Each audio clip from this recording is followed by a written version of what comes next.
The saying goes, insurance is sold, not bought. This alludes to the fact that a lot of times people don't even know that they need insurance, so therefore they're not looking for it. But once they're made aware of what insurance does, they're often likely to buy because they need that type of protection. But not all insurance is made equal, and not all insurance agents are made equal. Insurance is very valuable. It protects your salary, it protects the loved ones that you have in case if you're passing away. But no one should be pressuring our military service people into buying high fee insurance or insurance that they don't need. You want to be able to cover the bases, but there are times when you may run into people who just won't take no for an answer when it comes to buying insurance.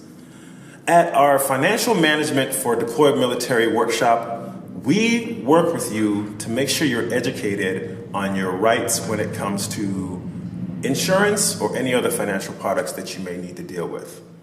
You want to protect your family, but you don't want to be conned into doing that.